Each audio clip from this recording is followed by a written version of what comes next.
Wabarakatuh. Terima kasih Ibu Moderator yang telah memberikan kesempatan kepada saya untuk memaparkan hasil laporan orientasi pengenalan nilai dan etika bagi P3K Provinsi Jawa Tengah angkatan 53 sampai 57 gelombang 10. Sebelum saya memaparkan hasil orientasinya, izinkanlah saya untuk memperkenalkan diri. Ini adalah kurikulum vitae atau profil saya.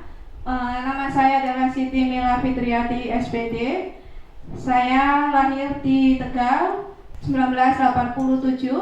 Kemudian untuk riwayat pendidikan, pertama saya di SD Bukares Kidul 2, kemudian dilanjutkan sampai dengan SMK Negeri 1 Slawi. Jadi saya alumni di sini, lulusan tahun 2006.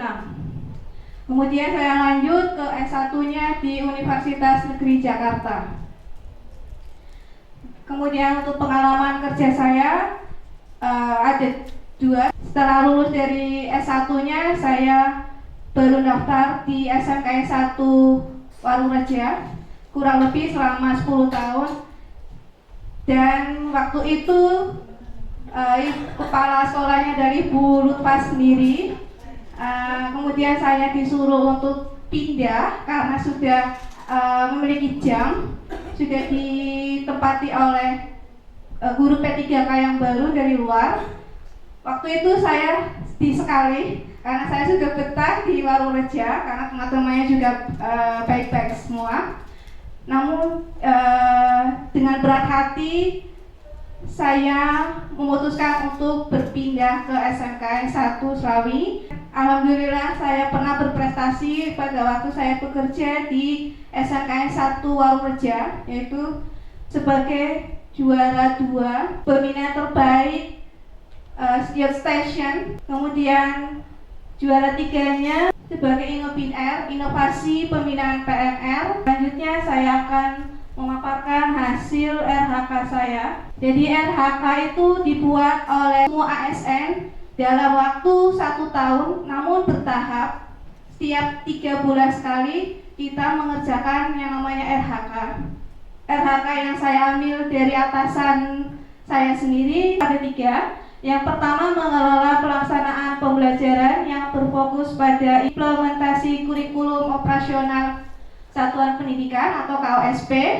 Kemudian yang kedua, terkelolanya kegiatan pengembangan kompetensi guru dan tenaga kependidikan. Yang ketiga, terkelolanya penugasan guru dan tenaga kependidikan untuk mewujudkan penyelenggaraan pembelajaran yang berkualitas. Kemudian dari RHK atasan, saya jabarkan ke dalam RHK saya. Yang pertama adalah tersusunnya kurikulum operasional Satuan Pendidikan atau KOSP sebagai acuan dalam peningkatan pembelajaran. Kemudian aspeknya yaitu ada 3, kuantitatif, kualitatif, dan waktu. Kemudian targetnya 100%, kegiatan dan tahapannya yang pertama adalah saya berdiskusi dengan forum MGMP di sekolah saya. Kemudian setelah itu saya membuat rencana pembelajaran, yaitu modul ajar dan juga alur tujuan pembelajarannya. Selanjutnya yaitu mendapatkan pengesahan dari kepala sekolah. Kemudian setelah itu mengupload ATP dan modul ajarnya ke dalam link yang telah disediakan oleh sekolah. Kemudian melaksanakan pembelajaran di kelas. Kemudian untuk hasil kegiatan atau outputnya yaitu tersusunnya dokumen ATP dan modul ajar. Kemudian penerapan nilai-nilai berakhlaknya itu ada 4, yaitu berorientasi pada pelayanan. Maksudnya sebagai seorang ASN kita dituntut untuk memahami dan memenuhi kebutuhan peserta didiknya. Kemudian kompeten.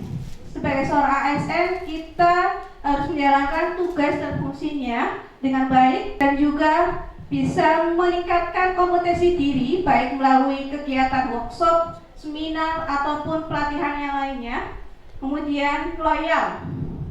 Loyal di sini adalah seorang ASN harus memegang teguh pada ideologi Pancasila dan Undang-Undang Dasar 1945. Terutama kita harus mengabdikan diri pada bangsa dan negara. Kemudian kolaboratif. Seorang ASN di dalam menjalankan tugas dan fungsinya bisa memberikan kesempatan kepada berbagai pihak untuk berkontribusi dan terbuka. Kemudian RHK yang kedua, meningkatnya kompetensi melalui peran sebagai peserta baik pelatihan mandiri, kemudian diklat atau biptek, kemudian komunitas belajar sesuai dengan model kompetensi guru, kepala sekolah, dan pengawas sekolah. Kemudian aspeknya adalah kuantitas, kualitas, dan waktu. Targetnya adalah 100%, kemudian kegiatan dan tahapannya yang pertama kita mendaftarkan diri melalui link yang telah disediakan. Setelah itu mengikuti diklat sesuai jadwal yang telah ditetapkan. Kemudian setelah mengikuti kegiatan, kita mengerjakan tugas kegiatan yang telah diberikan oleh workshop ataupun seminar. Setelah itu kita mendapatkan sertifikat dan menguploadnya ke dalam Google Drive sekolah. Kemudian untuk outputnya, terlaksananya pelatihan mandiri, workshop atau seminar, kemudian biptek ataupun kombel dengan dibuktikan sertifikat. Dan untuk penerapan nilai-nilai berakhlaknya sama dengan yang di atas, berorientasi pelayanan, kompeten, loyal, dan kolaboratif. Akhir adalah meningkatnya kinerja satuan pendidikan melalui pelaksanaan tugas tambahan sebagai pembina ekstrakurikuler untuk aspeknya kuantitas, kualitas, dan waktu. Dan untuk targetnya 100%. Kemudian kegiatan dan tahapannya yang pertama adalah mendapatkan SK dulu dari sekolah, kemudian menyusun program kerja selama 1 tahun ke depan, kemudian berkoordinasi dengan wakil kesiswaan yang terkait dengan jadwal kegiatan ekstrakurikuler, kemudian melaksanakan kegiatan ekstrakurikuler setiap hari Kamis sore setelah pulang sekolah sampai dengan jam 5. Kemudian setelah itu menyusun laporan akhir dari kegiatan ekstrakurikuler. Kemudian output kegiatannya, pelaksananya tugas tambahan sebagai pembina ekstrakurikuler. Kemudian untuk yang penerapan nilai-nilai berakhlaknya hampir sama, berorientasi layanan, loyal, kompeten, harmonis, dan kolaboratif. Sekian pemaparan dari saya. Kurang lebihnya mohon maaf, saya kembalikan pada moderator. Baik, terima kasih Bu Mila atas pemaparannya. Untuk kemudian monggo barangkali dari rekan-rekan ada yang mau bertanya. Sudah semangat sekali Bu Leli.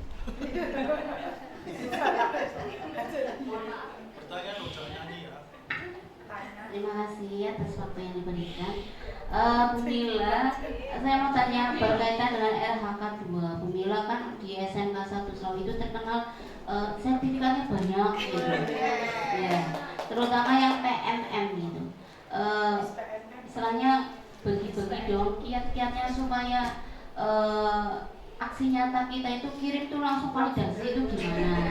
Terima kasih Bu Leli atas pertanyaannya. Mohon izin Ibu mau izin menjawab.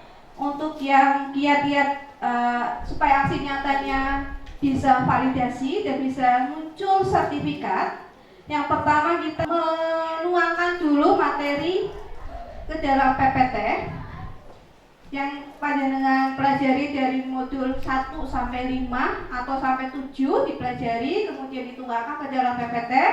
Setelah itu dipraktekkan di kelasnya masing-masing dan didokumentasikan. Setelah itu buat umpan balik sesuai dengan sasaran yang diperintah, sesuai dengan sasaran petunjuknya, apakah itu sasarannya peserta didik, apakah teman sejawat atau guru. Kemudian setelah umpan balik selesai, kita upload ke dalam PMM Setelah upload, kita share untuk meminta tanggapan dari teman sejawat. Setelah itu kita menunggu validasi. Begitu Ibu. Tangan buat Bunila yang tadi juga sudah berbagi nggih Bu Nurleni ya, berbagi. Baik, yang ingin saya tanyakan kepada Bu Mila ya, tadi kan ada saya fokusnya pada kata loyal dan kolaboratif ya, loyal. Akhir ini sekarang saya lagi mau sedang menerapkan bahwa Bapak Ibu yang keluar masuk itu harus mencatat di buku satpam ya, agar saya bisa memantau Bapak Ibu itu keluar masuknya betul-betul sedang tidak ada jam atau memang sebetulnya mengajar tapi ditinggal gitu kan, dan seterusnya. Dan apalagi ketika jam KBM ya, jam kedinasan gitu. Nah, yang ingin saya tanyakan, bagaimana pendapat Bu Mila terhadap kebijakan saya tersebut ya, yang menerapkan Bapak Ibu yang keluar masuk harus mencatat sehingga saya bisa memantau itu. Yang kedua, kolaboratif. Ketika kita bekerja di sebuah instansi, tentunya tidak lepas dari kolaborasi. Nah, dari kolaborasi itu kan berbagai karakter. Nah, ketika ada ya, dalam hal ini misalkan teman atau siapa atau saya lah misalkan merasa bahwa senengnya merasa benar sendiri ya, ada teman yang merasa paling benar, merasa paling hebat, ataupun saya lah, wah kepala sekolahku biasa merasa paling benar sendiri, merasa paling hebat sendiri misalkan. Bagaimana tindakan Bu Mila untuk menghadapi hal tersebut ya, terhadap saya ataupun teman yang lain tadi? Terima kasih. Izin Ibu untuk menjawab. Yang pertama tentang loyal. Memang akhir-akhir ini banyak cerita. Kalau misalkan kita keluar dari sekolah, pasti harus mencatat buku keluar masuk dari pos satpam sendiri. Menurut saya itu bagus Ibu, bagi saya. Tapi untuk bagi teman-teman saya kurang tahu. Bagi saya itu bagus karena untuk menertibkan guru-guru supaya mohon maaf, supaya tidak seenaknya keluar masuk, kemudian entah itu kemana, entah itu shopping, entah itu makan dan lain sebagainya, saya kurang tahu. Jadi intinya saya setuju dengan penerapan kedisiplinan sekolah kita ini. Walaupun pertama memang berat untuk menjalankan, namun berjalannya waktu insya Allah akan ringan. Itu Ibu. Kemudian yang kedua, kolaboratif. Kalau misalkan ada teman kita yang misalkan sok pintar lah gitu, sok pintar, kemudian sok tahu ya, solusi bagi saya yaitu kita bisa mendekatkan diri kepada orang tersebut supaya kita bisa belajar bareng, berkolaborasi. Kok kamu tahu seperti ini? Tanyakan dulu, negosiasi, kemudian kalau sudah tahu ternyata orangnya ternyata seperti ini sifatnya, mohon maaf, misalkan egois gitu, mementingkan dirinya sendiri dibandingkan orang lain, dan itu pun karakter pribadi Bapak Ibu sendiri itu sudah tertanam di dalam diri Bapak Ibu. Walaupun itu agak susah untuk hilang, namun sedikit demi sedikit juga kita bisa memperbaiki karakter seperti itu. Ya, terima kasih Bu. Kalau terhadap murid Bu, misalkan Bu Mila tahu ini murid ini, misalnya ada juga kadang murid yang senangnya memfitnah ya, di sini bilang ini, dengan ini bilang itu. Bapak Ibu pernah menemukan? Pernah? Nah, solusinya bagaimana sebagai guru PKN gitu menghadapi murid? Ternyata anak, tapi kan kalau tentunya sudah penelusuran panjang ya, mengapa kita bisa mengetahui bahwa anak ini sikapnya seperti ini, kan tentunya bukan 1 kali 2 kejadian kan, tapi terlalu panjang itu, sudah cerita panjang itu. Akhirnya dan menurut informasi dari beberapa orang juga memang anak ini seperti itu. Nah, bagaimana Bu Mila pendekatannya terhadap anak tersebut? Ya, terima kasih Ibu. Untuk mengenai kasus yang seperti Ibu sampaikan, saya dengan pendekatan persuasif, yaitu 2 orang. Saya panggil anaknya siapa, kemudian saya tanya, kemudian klarifikasi bahwa untuk kasus kalau kamu punya masalah seperti ini dengan ini, kita mencari solusi yang terbaik. Memang saya juga pernah menemui di ekstrakurikuler PMR ada anak seperti itu. Saya panggil, saya tanya-tanya, ternyata memang karakternya seperti itu. Akhirnya saya terapkan ke dalam pembinaan PMR. Misalkan ada masalah ataupun yang lainnya, oke, kita selesaikan dengan kepala dingin dan kita selesaikan secara kesepakatan bersama bahwa kalau ada sesuatu kita kumpul bareng-bareng untuk menyelesaikan masalah tersebut dengan kepala dingin. Terima kasih.